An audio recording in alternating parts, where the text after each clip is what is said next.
$1,000 for a Nintendo DSi is a lot of money, but this is the McDonald's training version. Unfortunately, the top screen is broken. I'm gonna also get it started up and see if there's any other problems. So let's turn it on and see what happens. This video is sponsored by iFixit. More on them in a minute. Blue light, oh yeah, okay.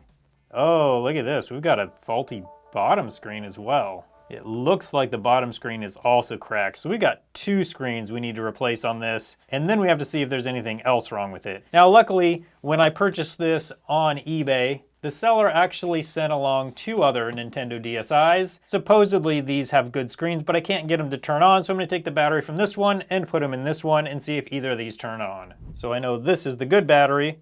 Let's put the known good battery into this DSi right over here. Oh, this one doesn't even have the plate that goes right there. Let's see if this one will turn on. Nope, doesn't do anything. Okay, let's try the blue one. Oh, we got a spicy pillow on this one. Look at that, that one's bulged out. And it looks like maybe some liquid damage down there, although the liquid damage indicator is still good. Let's see if this one turns on. Blue light. Screens come on. Okay, we got a good top screen, a good bottom screen. The touch screen is a little scratched up, but at least we know that these two work. So we're gonna focus on swapping the screens from this one into that one. And the first thing I'm gonna do is just disassemble this blue one. Then we can make sure that during the parts harvesting process, we don't mess anything up and we get two good screens out of it. After we harvest the parts, then we'll move on to disassembling the black one. Okay, and the bottom piece looks pretty good. That's good, because if we need any of these parts for this black one, then that's good that we've got some. And looking at the motherboard on this one, it also looks good. So that's also good in case we need to replace the black one. I think the black motherboard is good, but it's good to know we do have extra parts if we need them. Now, if you're interested to learn more about this McDonald's DSi and the training cartridge that came with it, Elliot from the Retro Future made a great video. I'll put that in the description so you can check that out. But he shows the McDonald's Nintendo DSi working, and he also has a working game cartridge or training cartridge. Now, I don't have that in mine, so unfortunately we can't test that part. But like I said, I will link that video in the description if you want to check that video out so you can see how this works with the actual training cartridge. And here we go with our bottom screen. We have that harvested.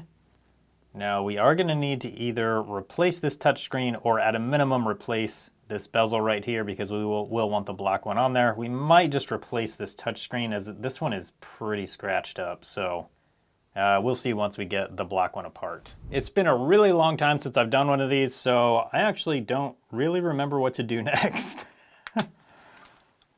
Okay, I'm guessing we must slip it up or down. Oh yeah, it looks like that's coming off. So I think, yeah, there we go. That's not so hard. And then just pull it off the back just like that, and there we go. Looks like we have these ribbon cables that go through the hinge. I think that's probably what we need to do next. Let's try and get this hinge removed.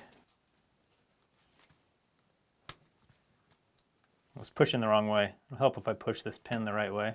There we go. Now we can remove this side. And then this side, I think we'll just slide off just like that. And then these ribbon cables should be able to go right through here. Just like that. I think, there we go. So next what we need to do is push up from the bottom on this top screen, and that will help to loosen that. But we need to make sure the camera is loose and all the cables coming through here are loose, so then none of the cables or ribbon cables or components get torn. So there's that. There we go. This just pops up like that. Okay, now let's get this top screen removed. Oh, I just broke that. I gotta be careful. This one's not a big deal. Gotta be careful not to do that on the black one though. So that's all loose now. Now the fun part is getting these ribbon cables through this hinge. If you've been watching me for any length of time, you know that I love iFixit Precision tools. One of my favorite toolkits is the iFixit Pro Tech Toolkit. The thing I love about this toolkit is it's got a huge selection of bits and a driver, and then it also has pry tools down here, tweezers. It also has more pry tools over here, a suction cup, an anti-static wrist strap, and then also these small triangles that you can use when you're removing screens. You can get these right in between the screen and the frame, and that helps the screen stay unstuck from the frame as you're removing the rest of the screen. iFixit has recently released 2 great new products. One of them is the iFixit Fix Mat. You can use this mat to disassemble all sorts of products. It even has a marker that you can use to write on the Fix Mat, so you can write right where any of the screws go. And then also at the top, it's got a tray for screws and small parts. The other new product is the iFixit Anti-Clamp. This clamp is super useful when you're trying to remove a screen from like a phone or an iPad. It suction cups on, and then you can use this handle to slowly pull up the glass you're trying to pull up. iFixit's always working to create new tools to make your repairs easier. Go to ifixit.com/TronicsFix to check them out. I'll put a link right in the description that'll take you right there. So that's all loose now. Now the fun part is getting these ribbon cables through this hinge. These ones aren't nearly as bad as the Nintendo 3DS because first of all, there's only 2 cables, and that makes it much easier to get just 2 cables through this hinge pin. Whereas the 3DS has 3. That's a job. There we go. Okay, and now with this top screen and all these components removed, we can disassemble the black McDonald's DSi and then install the new screens into that one. The blue one was some nice practice. Now we need to do the real deal, and we have to be super careful. Like I said in the beginning of the video, this is like, I paid like $1,000 for this thing. And saying it now, it sounds like a lot more than it did when I first had the idea for this video. It's a lot of money for one of these things, so I've got to be very careful with this. The last thing I want to do is break this one in a way that I can't, like the casing or something like that, especially on that top case where the McDonald's logo is. That would be a disaster.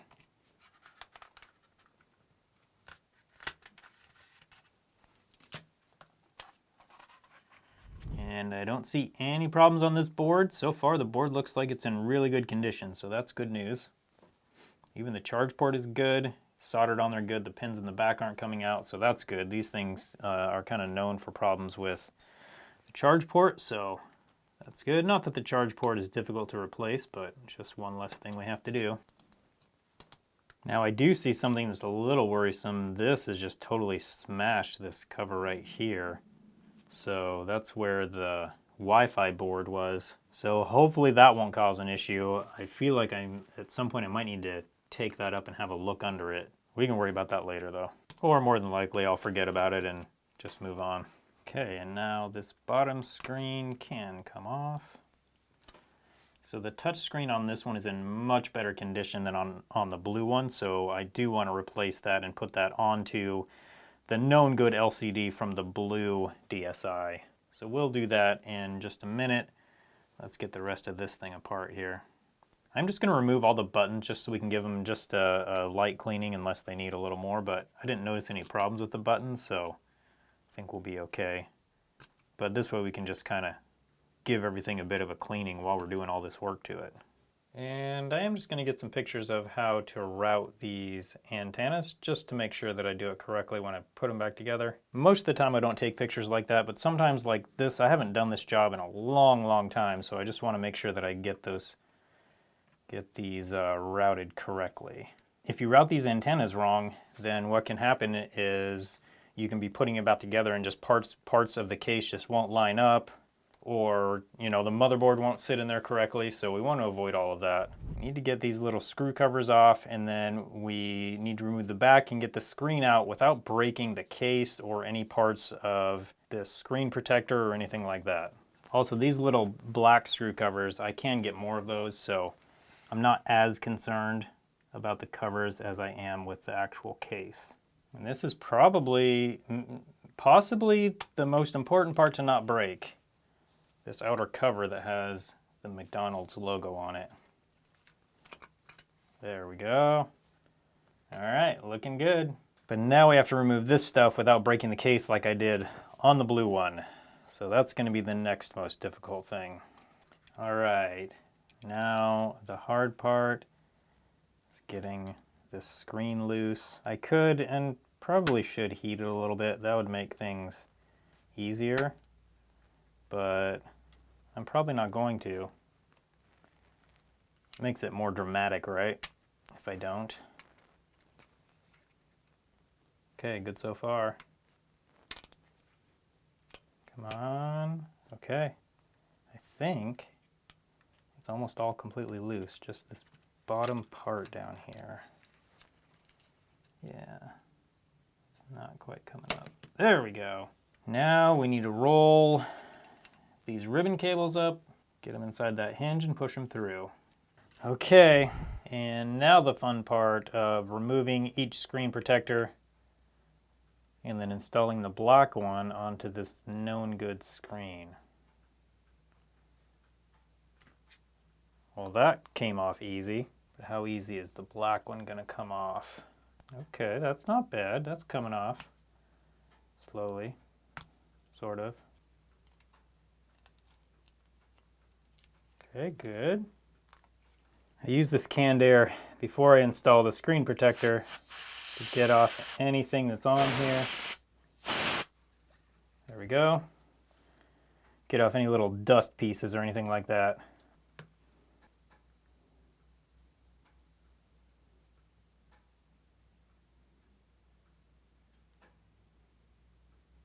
Okay, what do we think? Does that look good? Now we can install this new or known good screen into the McDonald's DSi.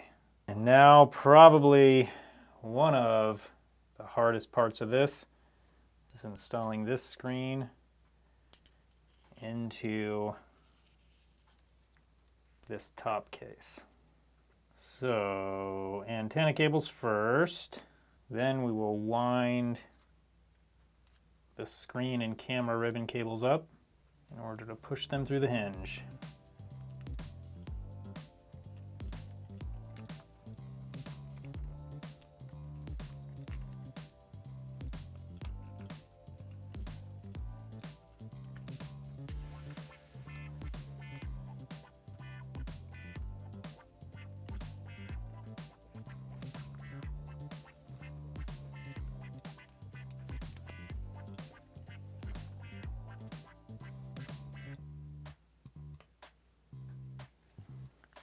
Okay, I think I almost have it. This part right here is why I avoid these kinds of repairs. Okay, I have it through the hinge, but I need to get it through this hinge pin as well. Good, okay, I think we got it. Whew, okay, that part's done.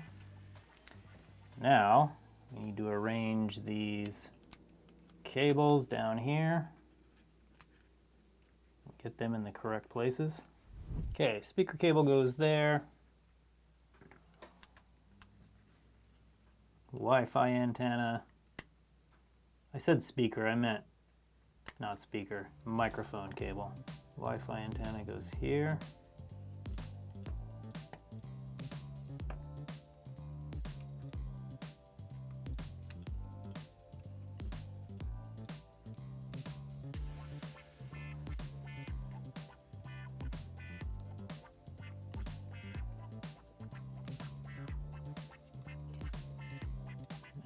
And then the actual screen can go right down here.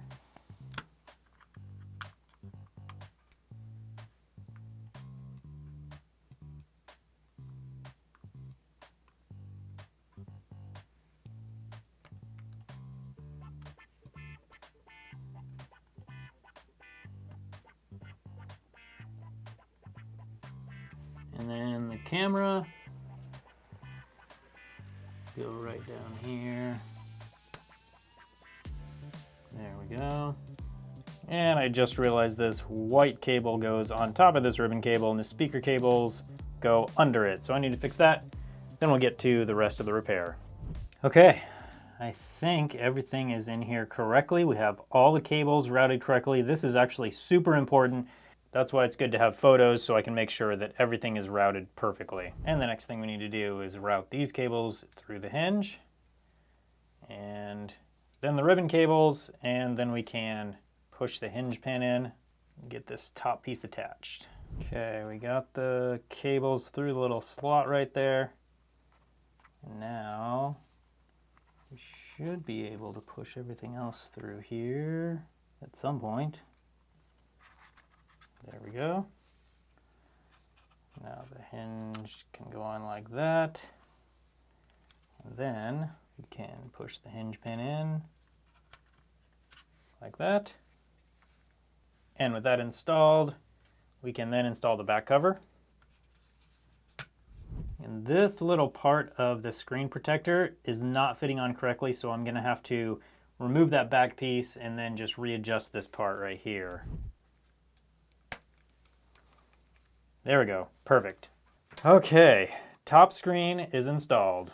Since the bottom screen on the McDonald's DSi is also broken, we need to use the bottom screen on the blue one, but this touch screen is really scratched up.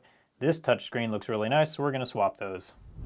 I'm just gonna get my fingernail in and then just start gently pulling this away. Just like that. And there we go. Now, same thing here.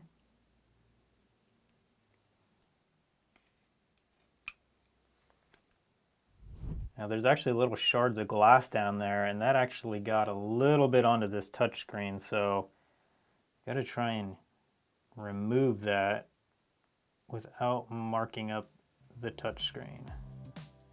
It's going to be difficult.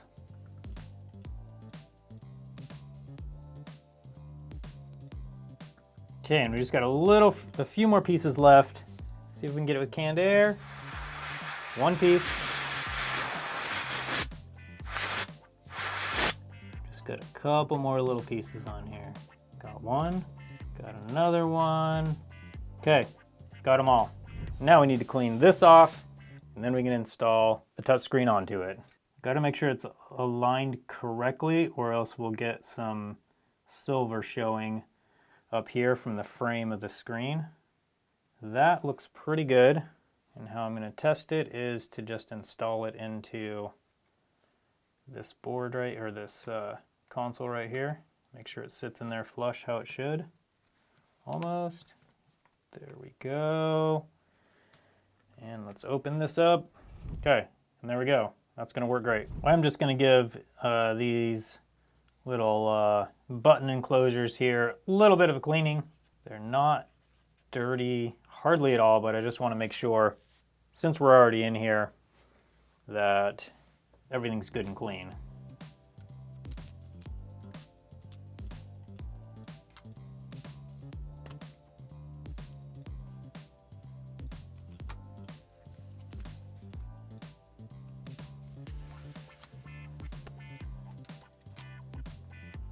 And now we have the bottom cover to put on. We can put all the screws in and see if this thing's gonna power on. I sure hope it does. That was so much work. Let's find out. Here we go. Come on. Ooh, blue light and screens. This is great news so far. Ah, look at that. We got a top screen, we got a bottom screen. Let's see if the touch works. Yes, it does. Now that we know this DSi is working, let's actually power it up and get set up and into the menu and see if there's anything different at all about this DSi versus just like a regular one. No idea what any of this says. I hope I can change the language in here. Maybe if I knew what any of this stuff said. Oh, I know a way we can check. I'm just gonna use Google Translate right here. Okay, so we have wireless communication, brightness adjustment, neither of those. User information, date, time. I don't know what that bottom one is. Parental control, touchscreen, microphone test, internet, not what we need. I thought there was a place we could change the language, and maybe there's not. So it looks like we can't change the language, unfortunately. I do want to scroll around and just see if there's anything else that's different about this than a regular DSi. So after all that work, this Nintendo DSi is working great. If you want to learn more about this McDonald's training DSi, I highly recommend Elliot's video from the Retro Future. I'll put a link to that right up on your screen now so you can go check it out over there. Thank you so much for watching today, and I hope you have a good one.